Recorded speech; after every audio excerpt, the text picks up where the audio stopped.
que Jerusalén siempre le perteneció a Israel y que cuando quieren borrar los datos históricos te da bronca, ¿no? Porque dice, bueno, ¿qué están diciendo? No están viendo la verdadera película. ¿Quién no sabe historia? ¿Quién no sabe que Jerusalén era el templo, el lugar de Am Israel? Siempre. Leo, ¿tienen? Dejen ahí. La ciudad de Jerusalén pasó por momentos muy difíciles, pero los Yudim siempre vimos la intervención directa de Hashem para proteger la ciudad y el Bet HaMikdash. A lo largo de la historia siempre vimos que Hashem, como que Jerusalén tiene una protección especial, ¿no? ¿Vieron que dice que en el Kotel se siente más la presencia divina, la Shejinah? El Kotel nunca va a caer. Cayeron todas las paredes, pero la pared del Kotel siempre se mantuvo. Hay quien dice que porque las construyeron, ¿por quién la construyó? Los pobres. Las personas con más aním, pobres, que lo hacen todo de corazón. Con tanta fuerza fue construida que esa pared no puede caer nunca. Lindo. Desde la época de su construcción hasta nuestros tiempos, cuando Jerusalén fue milagrosamente recuperada por el ejército de Israel en la guerra de los 6 días en 1967. Le mandé el videíto, no sé si lo vieron. Estaba simpático, de la conquista del 67. Muy emocionante. Los primeros 4 siglos. Los monarcas descendientes del rey David reinaron en Jerusalén por más de 4 siglos. Del año 1020 antes de la era común al año 586. O sea, ¿en qué año fue destruido el templo? El año 586 antes de la era común. Durante... Y hace 0 menos 586. ¿Qué? En Librí. Y hay que hacer 5.778 más 2.000 más 586. Menos 2.586. 5778 menos 2556. ¿Está claro? Más o menos en el año 3200. Durante todo ese tiempo el Bet HaMikdash estuvo funcionando. ¿Está bien? 4 siglos que funciona el Bet HaMikdash. 3 veces por año en Pesaj, en Shavuot y en Sukkot, todo el pueblo judío ascendía a Jerusalén. La gente se establecía allí por varios días. Una semana en Pesaj, toda Israel, una semana en Pesaj. Un día en Shavuot y 8 días en Sukkot. ¿Por qué? ¿Cómo se llaman estas fiestas? Shalosh Regalim. ¿Qué son Shalosh Regalim? Las 3 veces que teníamos que subir al templo. Bueno.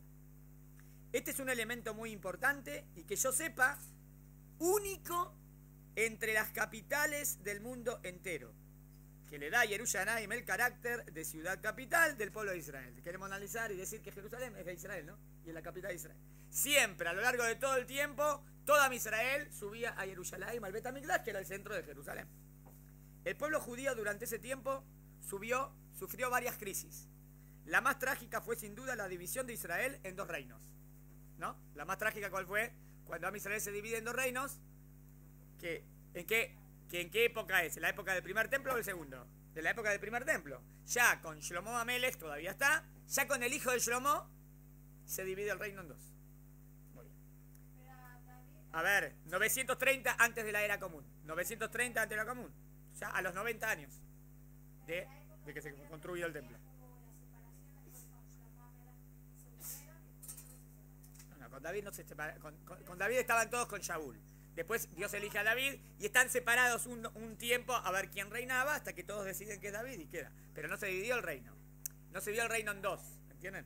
¿Me siguieron hasta acá? Entonces 100 años digamos que estuvo ahí las 12 tribus ahí desde que fue construido el templo. Bien. Estaban ya desde antes, 300, 300, 400, desde que entramos en Israel. Pero todavía no se había construido el templo. ¿Me siguieron?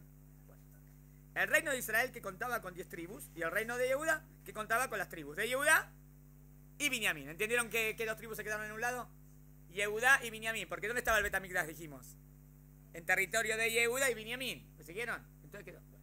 O sea que Binyamin sería el hijo de, o el hermano de Yosef, sería por parte de Yosef, ¿no? Que quedó con Yehuda. Y los integrantes de la tribu de Leví, pero también había Leví. ¿Cómo sé que también había Leví en el Bet HaMikdash? Porque ¿quién estaba en el Bet HaMikdash? Los Kohanim y los Leví. Los Kohanim. Entonces sería 2 tribus y hay una... No, de las 12 tribus, ¿sabe cómo se llega a las 12? Si contamos a Yosef como una tribu y contamos a Leví, entonces son 12. Pero si contamos a Yosef como 2 tribus, Menashe y Efraim, entonces ahí Leví como que no se cuenta. Entonces siempre tenés o un número de 12 o un número de 13. ¿Me siguieron? Muy bien. Porque Leví no tenía herencia en la tierra de Israel. ¿Está claro? Porque Leví estaba dedicado al templo. Muy bien. Cuando Jacob tuvo hijos, tuvo 12 hijos. Ahí lo cuento a Leví. Sí, Jacob tiene 12 hijos y Leví es uno de los 12. No hay. Bueno, Yosef es uno, ¿no? Pero Yosef después se divide en 2 tribus, porque como él fue el más bueno de los hijos y Dios quiso darle como la primogenitura, lo que se lleva primogenitura, que es doble, a Yosef. Por lo tanto, Yosef se separa en Efraín y Menashe. ¿Me siguen? Entonces Efraín es una tribu y Menashe es otra tribu. Entonces Yosef, ¿cuántas tribus son? 2. Porque si Yosef es 2, ahora entonces tengo un número de 13. Si eran 12 y ahora a Yosef lo divido en 2, tengo 13. ¿Me siguieron? Interesante, ¿no? Pero ¿cómo queda que en verdad también siempre se mantiene el número 12? Porque ahí Leví no hereda la tierra de Israel. Entonces sería 12 menos Leví. O digo 13. ¿Entendieron? Nada más, dije que Yosef recibió doble. Eso nada más, les enseñé. ¿Y quién quedó entonces del lado de Yehudá? También Yehudá, también Binyamin y también los Leví. ¿Y dónde entran los Kohanim? ¿Kohanim es una tribu? No. Kohanim son los descendientes de Aarón a Cohen. ¿Y Aarón a Cohen de qué tribu es? De Leví. ¿Entendieron? Aarón es uno de toda la tribu de Leví. Y los descendientes de Aarón son Kohanim. Entonces todo Cohen es Leví. Pero no todo Leví es Cohen. ¿Voy más despacio? ¿Se entendió? ¿No? ¿Saben? ¿No saben? No, nada más. Bueno, que no lo sabe. Hay muchos que ya lo saben, el que no lo sabe. ¿Un Cohen puede saber cómo Leví? No, cuando sube el Cohen, sube el Cohen. A veces cuando no hay Leví, sí, sube Cohen primero y sube Cohen segundo. Porque no hay Leví. ¿Está bien? Lincoln y Leví, vieron que a veces sube uno y buscan, ¿hay Leví? No hay Leví. Entonces el mismo que subió, sube segundo. ¿Quién sube primero, Cohen o Leví? Cohen. ¿Por qué? Porque Cohen es el más elevado. ¿Los descendientes de quién? De Aarón a Cohen. Y después estaban los Levim. ¿Quién ayudaba a quién? Los Levim ayudaban a los Kohanim. Pero los Kohanim hacían los oficios más sagrados del templo. Exacto. Por ejemplo, hay una costumbre que cuando el Cohen va a hacer Birkat Kohanim, sale afuera del Bet Knesset, sale el Leví y le hacen Netilat Yadayim al Cohen. ¿Sabían? Linda, ¿no? No todos hacen, pero es una costumbre muy linda. El Leví le hace Netilat Yadayim al Cohen. ¿Entendieron? ¿Por qué? Porque el Leví ayudaba al Cohen. El Cohen era el que hacía el oficio más sagrado en el templo, entraba, lo que tenía que ver con los korbanot, lo que tenía que ver con prender la menorá, el incienso, todo. Y el Leví ayudaba al Cohen. Entonces tendría así, el grado sería así: Cohen, máximo nivel; Leví, segundo nivel; Israel, tercer nivel. No quiero decir tercer nivel. Ah, entonces Israel vale menos que el Cohen. No, todos valen. Digo lo que hacía cada uno en el templo. ¿Está claro? Pero es verdad que el Cohen tenía como el oficio más sagrado. Ahora, ¿de dónde vienen los Kohanim? ¿Quedó claro? De Aarón a Cohen. ¿Los Levim de dónde vienen? No de Moshe. No, los Levim vienen de Leví, de la tribu Leví. Leví es un hijo de Jacob. Moshe es uno de Leví. Que no todos los Levim vienen de Moshe. Moshe viene de Leví. Moshe es uno de los 22.000 de Leví. ¿Entendés? Obvio, es el mejor. Obvio, Moshe es el mejor. Yo estoy hablando nada más a nivel que quiero. ¿Entendieron cómo viene cada cosa? Entonces los Kohanim vienen de Aarón a Cohen. Cohen pertenece a la tribu de Leví. Moshe es el hermano de Aarón. Moshe también es de la tribu de Leví. Y todos los de la tribu de Leví descienden de el hijo Leví, de Jacob. O sea, ningún Leví puede venir de Zebulún o de... ¿Está claro? Voy de nuevo. Tengo paciencia. Otro día hacemos un cronograma. No era el objetivo de la clase acá, quiero hablar de Jerusalén. Nada más le quise explicar, pensé que se sobreentendía, no se sobreentiende. Otro día lo vemos bien.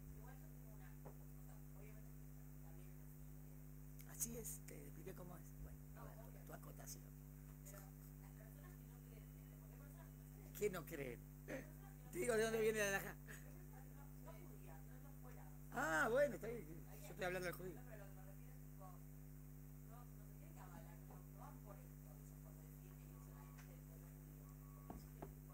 No, para eso voy a traer datos históricos. Para eso estoy diciendo datos de historia. Ahí bien. Al Goy le tengo que explicar datos de historia. No ni de Cohen ni de Leví, nada más datos de historia. Pero la historia es historia, no hay lo que, o sea, si demuestro que es historia, no hay lo que discutir. A menos que me quieran negar la historia, pero es muy difícil negar la historia, algo que todo es sabido por miles de años que fue así, ¿entienden? Tendría que inventar, como negar el holocausto. Lo mismo, ¿cómo negás el holocausto? ¿Va a negar el holocausto? Es algo real. Sí, pero hay gente que quiere negar el holocausto. Bueno, claro, si quieren, bueno, ¿qué tengo que hacer yo? Por lo tanto, demostrar la historia. Y si le demuestro que la historia, Jerusalén siempre perteneció a Israel, no hay discusión. Es lo que está tratando de hacer el Rab y explicar lo que pasó en la historia en Jerusalén. Que en general, el Antiguo Testamento es reconocido por todos, o por lo menos por el judaísmo y el cristianismo es reconocido. El Islam casi también lo acepta, ¿está bien? Nada más discuten algunos versículos. Si no, en todo el Islam, para no reconocer Jerusalén, va a tener que decir que todo es un invento judío. Va a tener que decir que es un invento, pero es raro, porque normalmente aceptan en general el Antiguo Testamento. Bueno, pero te hablé de las tres religiones madres, judaísmo, islam y cristianismo, que la mayoría de lo que está hablando en la ONU viene de esas tres religiones. Si, no estoy hablando del mundo occidental o del budismo, China, estoy hablando de los que están hablando normalmente vienen de ahí. Entonces tendrían que reconocer, es obvio, es algo histórico, que Jerusalén nada que ver con los árabes nunca. Por eso les dije que en el Corán no figura nunca la palabra Jerusalén. Entonces, ¿qué me dicen Jerusalén, si ellos ni hablan de Jerusalén? Pero en la Biblia aparece 850 veces Jerusalén, porque Jerusalén siempre fue algo central en la Biblia, es algo básico, ¿no? Entonces, esa es la prueba a nivel religioso. ¿Se entendió? Y también histórico. Bueno, volvemos a Cohen, Leví, Israel, ¿entendieron? Después lo hacemos de nuevo. De nuevo. Jacob tuvo 12 hijos. 12 hijos tuvo Jacob. Muy bien. Cada hijo de Jacob es una tribu. Estas son las 12 tribus de Israel. Bien. Numeritos lindos, 12, 13. Ahora, el 12. De Yosef, que es una tribu, tuvo 2 hijos. Menashe y Efraim. No tenía que haber sido doble tribu, tenía que haber sido la tribu de Yosef. Pero Hashem decide y le dice a Jacob, y Jacob se lo transmite a Yosef, que Yosef se va a heredar doble. ¿Por qué? Porque Yosef fue el mejor, lejos el mejor. Lo vemos en la esperación de esta semana, ¿no? El mejor de los hijos. Entonces Dios le quiso dar esa prioridad que se la tenía que haber llevado Reubén, pero parece que Reubén la pierde por lo que pasó con Bilá, pero ya lo vimos, ¿está bien?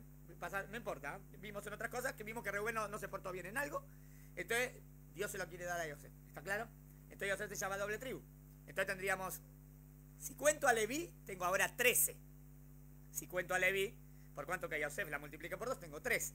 Pero Leví no hereda tierra de Israel porque se tiene que ocupar del templo y todo lo que tiene que ver con el oficio religioso. Por lo tanto, la tierra de Israel entonces se va a dividir en 12. Leví no va a heredar, ¿está claro? Entonces ahí se mantiene el número 12 y Leví, ¿qué es? ¿Cuál es la tierra de Leví o quién es Leví? Hashem. Hashem está con Leví, es el mejor. Porque tú eres mi herencia, dice Dios. Dios le dice a Leví, tú eres mi herencia. Hay algo más lindo que Dios te diga, Leví se llevó la mejor. Y dentro de Leví, Hashem tiene que decidir quién va a ser el sumo sacerdote, el principal. ¿Y a quién vio que era el mejor para eso? A Aarón. Por lo tanto lo dije a Aarón como sumo sacerdote. Cohen Gadol. ¿Está claro? Bueno. Ahora, ¿de dónde van a venir todos los Kohanim? Todos los Kohanim van a ser hijos o descendientes de Aarón a Cohen. No todos van a ser Kohanim Dolim. ¿Entienden? Van a ser Kohanim, pero no el Cohen grande, porque del Cohen va a venir miles de Kohanim, 10.000 Kohanim. Bueno, estos van a ser Kohanim, que van a estar también en el oficio del templo. Entonces, está el Cohen Gadol, están los Kohanim, están los Leviim, que ayudan a los Kohanim, y está Israel, que los Leviim y los Kohanim como que son representantes de todo Israel. Se calcula. Puede pasar que no también. Digamos que un Cohen se casó con una Goya. Si un Cohen se casó con una Goya, el hijo tiene apellido Cohen, pero no es Cohen. Ni siquiera es judío. No es judí. Porque si es hijo de madre no judía, no es judío. Yo soy Cohen. Sí, soy Cohen, pero no soy judí. ¿Entienden? Algunos pueden decir, si soy Cohen, seguro soy Cohen. Hay un montón. Hay muchos. En varios países que tienen apellido Cohen y no son judíos. ¿Conocen? Si se convierte es Israel. El momento que se convierte es Israel, ya no es Cohen. Porque perdió su validez de Cohen por parte que vino de madre no judía. No, soy Israel, una judí que se convirtió 100%. Sadik, perfecto, no es menos. Sí. ¿Quién? No, el hijo, ahora, la madre era no judía, el hijo se convirtió al judaísmo. Entonces entra el nivel Israel. Es Israel, pero no es ni Cohen ni Leví. ¿Está claro? Dije, ¿eh? Ah, buena pregunta, ¿cómo estaba en José Mishpat? Si no me equivoco, estaba como Yosef. Yosef y Leví. Sí.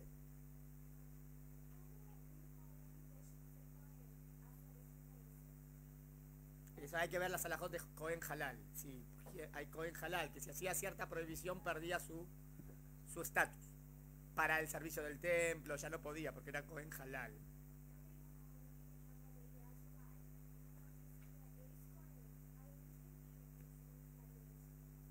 ¿Que Cohen y tiene apellido Zulay? No dijimos que para ser Cohen es obligación que tengas apellido Cohen. Ah.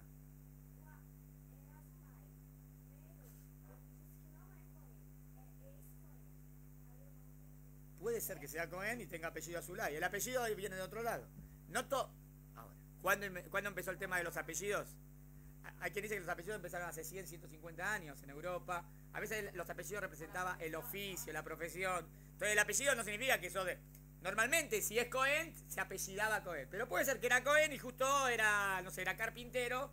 Y yo qué sé, invento, ¿no? Y Azulay significa carpintero, entonces se puso el apellido Azulay. Y quedó, pero no significa que no sea Cohen. Está de qué tribu o de dónde venís y el apellido, que el apellido es algo nuevo, es algo moderno, el apellido. Normalmente, ¿entendés? El Shem Mishpachá. Hay muchos Dayan que son Cohen, apellido Dayan también. No sé si son Cohen, no importa, no fuimos de tema. Entonces no te entendí, no importa. Sí.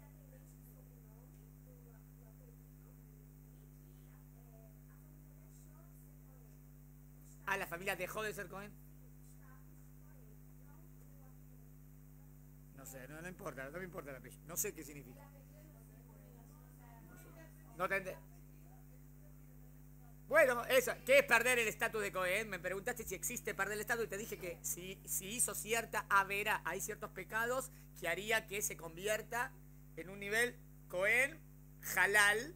Halal sería que ya no podría oficiar en el templo o tendría ciertas prohibiciones por cierta prohibición que se pasó ahí. Hay algo así. Eso a lo mejor te quiso decir. ¿Está bien? Si quieren un día estudiamos cómo se convierte en Cohen halal. Pero eso es otro tema. ¿Está claro? Pero eso no quita que una persona puede ser 100% a los ojos de Hashem si hace teshuvá. Nada más que a efectos prácticos hay cierto, claro, que no podía oficiar en el templo. O, por ejemplo, un Cohen que hizo idolatría. Ya, si hizo Abodá Zará, ya no puede ofrecer servir en el templo. Pero si hizo teshuvá, inclusive no. ¿Por qué no lo dejas hacer teshuvá? Respuesta. Sí, le dejamos hacer teshuvá. Obvio que tiene que hacer teshuvá y está con Hashem. Pero como él hizo idolatría, yo no sé lo que tiene en su cabeza. ¿Entienden? Entonces mirá, si él se hace que hizo teshuvá y en verdad está pensando en otra cosa. Y este está haciendo Birkat Kohanim. Por eso, como nosotros no podemos juzgar, ya queda invalidado. No quita que a los ojos de Hashem, si él de verdad está 100% con Hashem, está 100%. Pero como nosotros no podemos demostrar, porque yo no me puedo meter en la mente de la persona, está prohibido. ¿Entendieron? O Cohen que hizo la idolatría, o Cohen que asesinó, o que mató. También. Hay cosas que invalidan. Pero hay que estudiar las alajot de Birkat Kohanim si quieren un día estudiar. ¿Está claro? Volvemos a Jerusalén después de una vuelta gigante. ¿Dónde estábamos? Entonces decíamos que el reino se dividió en dos. ¿Tienen? Segundo texto. ¿Hay alguien que no tiene hoja? Que llegaron después. ¿Hay alguien más que no tiene hoja? ¿Todas tienen?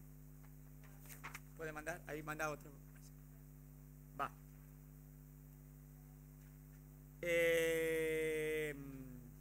Las tragedias no terminaron allí. Alrededor del año, o sea, en el año 930 antes de la era común se dividen los reinos. ¿Está claro? Eso ya es una tragedia para Israel porque estamos divididos. No está bien.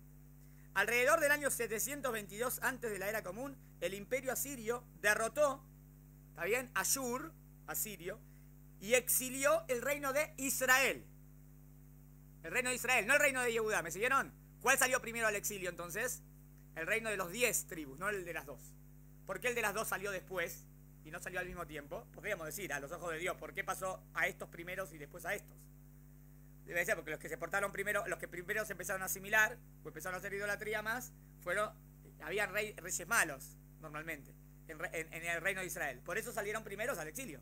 ¿Y por qué ni Yehudá y Binyamin todavía se mantenían? Porque estaban en el templo, respetaban más la halajá, respetaban más la Torá, y por eso todavía duraron más tiempo. ¿Está claro? Miles de fugitivos, miren lo que pasó en eso, cuando las 10 tribus se van al exilio. Miles de fugitivos provenientes de las 10 tribus se refugiaron en el reino de Judá. ¿Me siguen esto? ¿Qué significa miles de refugiados de las 10 tribus se refugiaron en el reino de Judá?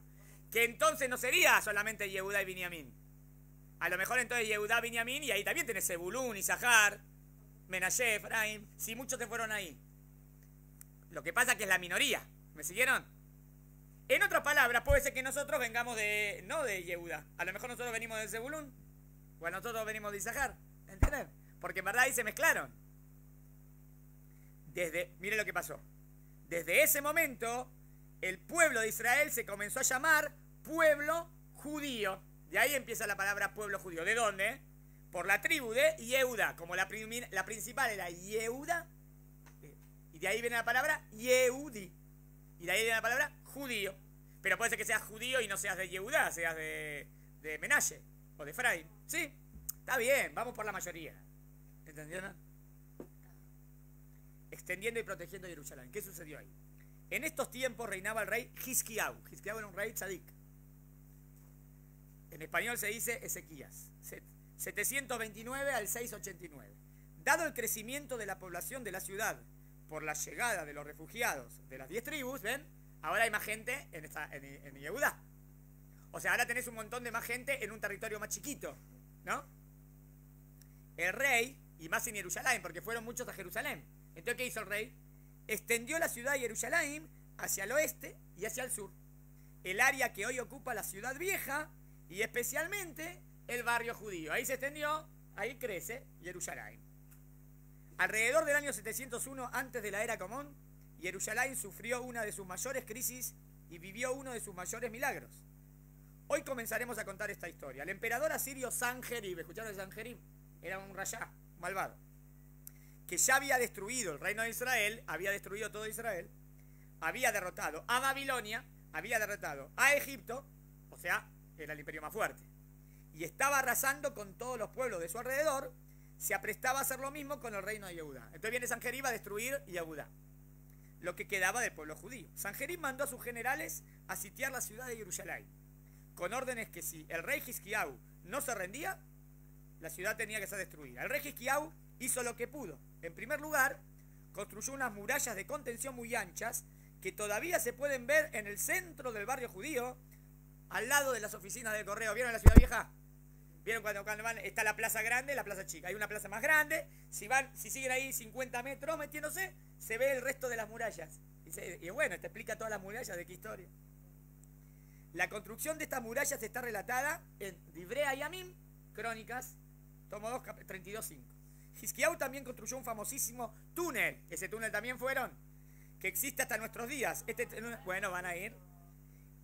Une el monte del templo y la ciudad vieja con la ciudad de David, llamado hoy en día Silawán. Es el túnel que va a Silawán, a la ciudad de David.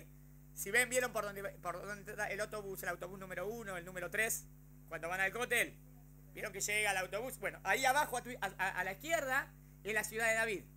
Y si van más abajo, ahí está todo el túnel. Hay todo un paseo muy lindo para hacer por ahí. Siempre el agua está fresquita. Inclusive van en verano y el agua está fría. Seguro que los van a llevar en la midraya, si Dios quiere. Está bien. Si le mandan todos los tiulín, se los hacemos. Hizkiau también construyó un famosísimo túnel que existe hasta nuestros días.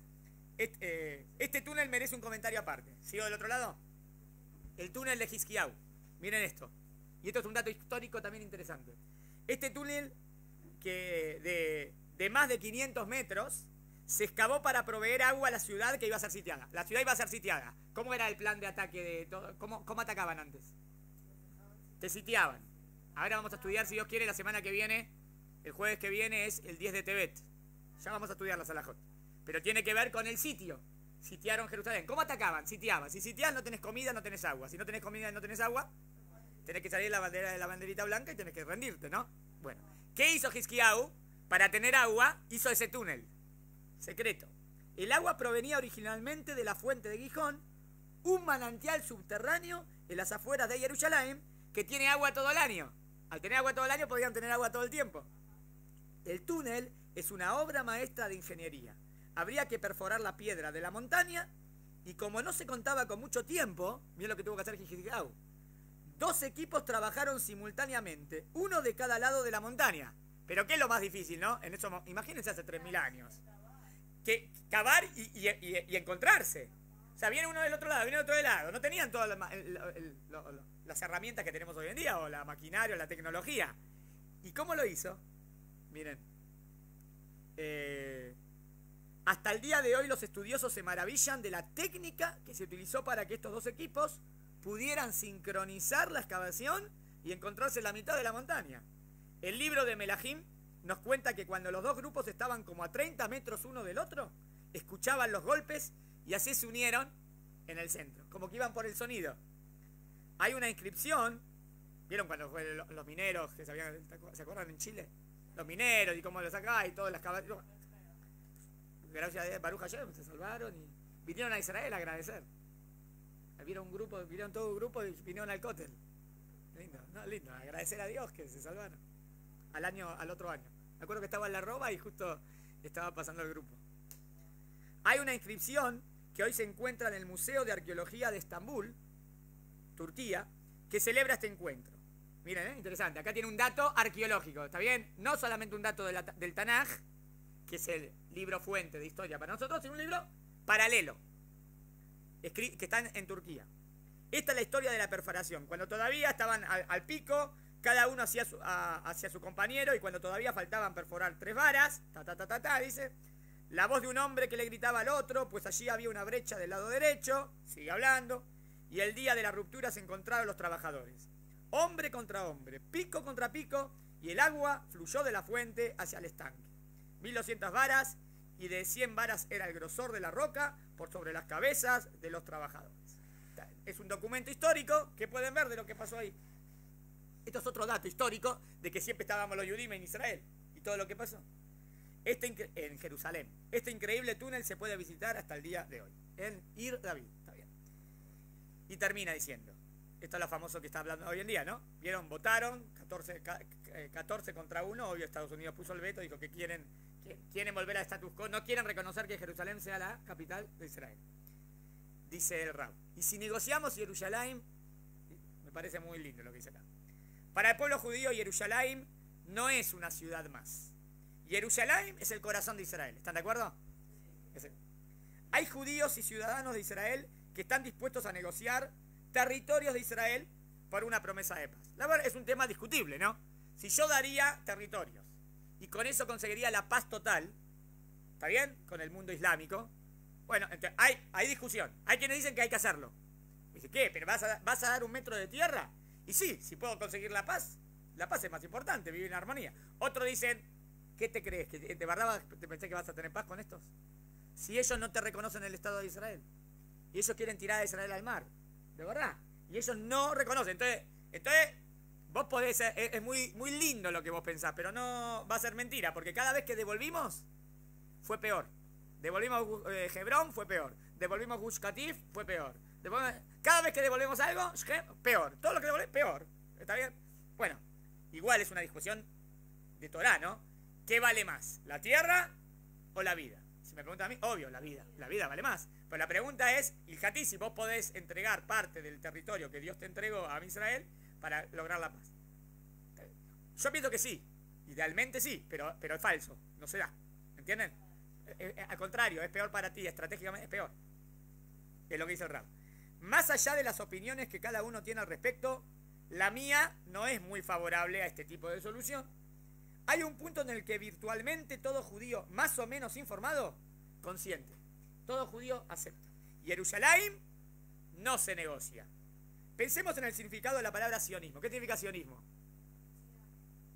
¿Sionismo qué significa? Sionismo. Sionismo viene de la palabra Sion. Sionismo es el tema de volver a Sion. ¿Me siguen? ¿Por qué el sionismo es volver a Israel? ¿No? Sionismo es Israel, Israel. ¿Qué significa Sion en verdad? Jerusalén. Sion no significa Israel. ¿Sabían? Sion significa como como el lugar marcado. Tziun, ¿no? Te puso un tziun, te puso una nota. Es una nota, es un lugar marcado. De ahí, o sea que Tzion en principio significaba Jerusalén. Y el sionismo no significa regresar a la tierra de Israel. Sionismo literalmente significa regresar a Tzion. Y esto es Jerusalén. ¿Cómo sé que Tzion es Jerusalén? Porque la primera vez aparece en el Tanaj, le pone, y Tzion es Jerusalén. Ese es el nombre que le puso David Amelech. Es por eso que, como dice y repite el primer ministro de Israel, Benjamin Netanyahu, Jerusalén nunca será parte de nuestra negociación, de ninguna negociación. ¿Por qué? Miren qué lindo esto. Porque Jerusalén es el corazón de Israel. Y en momentos de desesperación y cuando la vida está en peligro, una persona puede negociar su mano para salvar su vida, o hasta sacrificar su brazo para salvar su vida. Pero ¿tendría sentido sacrificar el corazón para salvar la vida? Si sacrificar el corazón, ya no hay vida. ¿De cómo voy a dar Jerusalén? Si doy Jerusalén me quedé sin vida. Está buena la metáfora. Jerusalén es el corazón. Hay otro que podría ser otro miembro que avisa de que cortar para salvar la vida. Pero no va, pero si vas a dar el corazón, te moriste. Te no voy a dar nunca mi corazón. ¿Se entendió?